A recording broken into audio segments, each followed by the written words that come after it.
It is that time of year where it starts to get just a little nicer outside, nice and crisp. And of course, it is time for us to start thinking all things spooky. If you are interested in this time of year and you are interested in scary books, then today's book just might be for you. Today I will be covering I Found Puppets Living in My Apartment Walls by Ben Farthing.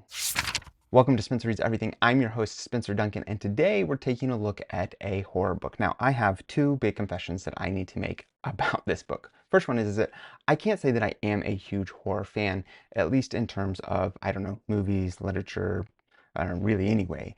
But I do love Halloween, and I love this time of year. I love the weather, I love all the other things that come with it. I do like a good haunted house, and I do occasionally get a joy out of trying a new type of literature, and this would definitely fall in that category. That being said, I must also say that one reason I have read this book is because the author is a good friend of mine, and I must say that I did enjoy this book, even though I can't say that horror is my type of genre, but I think there's a few particular reasons why I enjoyed this book, and I'm going to share those with you. But let me first give you a little synopsis. This is really just what's coming off the back of the book, because one of the things about this book and the broader series that it's in is the fact that it simply is not very long, and so there is actually not a whole lot in terms of storyline that I think you need to know, and I think what comes on the back is going to give you a pretty good idea if you're interested in this book or not. It says, on the very back of it says, Johnny awakes. A puppet looms over his head. He recognizes that furry monster. Grandpa was his puppeteer on the children's television show Our City Street. But Grandpa went missing a year ago. He disappeared from this very apartment building, which was converted from the old Our City Street studio.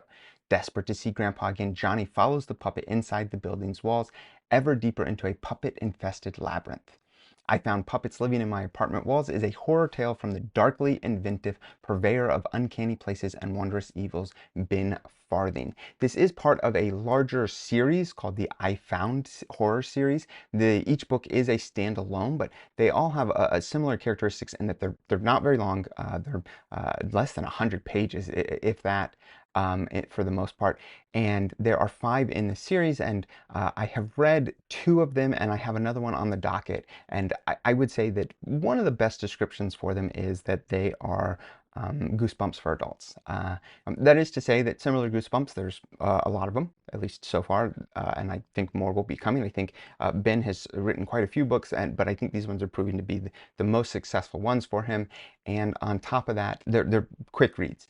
This book in particular, from the get-go, is an interesting read. From the get-go, there is activity. From the get-go, there is a little bit of horror. And I actually really enjoyed that about this book. I didn't need this really long, drawn-out introduction, especially since it's not a very long book. And so I think he's really good at being really potent with the way he tells the story. Additionally, I must say, one of the reasons why I chose this as the first book in this series to read is simply because I agree. I think that puppets are just a little scary. I've always felt that way. I feel like when it comes to puppets, Muppets in particular, there are people of two camps, those that just love them and then those that just have always been a little unsettled by them. I am definitely in the camp of a little unsettled on them. And I don't want any hate. I'm not here knocking on Kermit or Big Bird or any of those puppets. I'm just saying that I've always personally just been a little wary of them, and I think this book plays off of that fear wonderfully. I think that it gives a real reason to have that fear justifiably, and I think it also taps into that just deep connection that a lot of kids have to Muppets, and the reason why they would love Muppets. And so in this short little book, he's packing a lot. He's not just having this storyline of this puppet that he sees and that he follows and takes him into the apartment walls, but also it's a discussion of his relationship with his grandpa and the rest of his family, and there's actually a cousin in there as well that is part of this adventure, and it's just a lot to unpack when you get to the heart of the book and understand exactly what happened to his grandfather and what is behind all of this. You know, there's again even more to unpack, and I will say that it is pretty unsettling from the beginning to the end. And even though that is not my go-to genre, I am happy to give it a try, at least a few books in the month of October. And I will include a few more this month that I think would fall in the same line.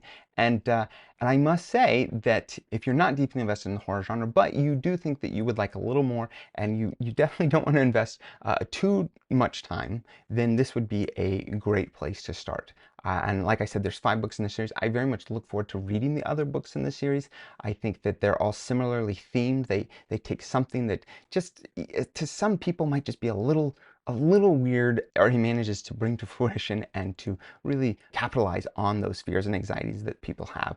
One, for example, is I found a lost hallway in a dying mall. I know that if you have seen a dying mall anywhere, you can definitely get that sense of spookiness and creepiness from it. He has one, I found Christmas lights slithering up my street. Similarly, I love Christmas lights, but just the way that they take over in December can just give you kind of an eerie feeling. And so I think that these are great explorations, and I do think that calling them Goosebumps for adults is spot on. So who would I say it's for? Well, someone that likes horror.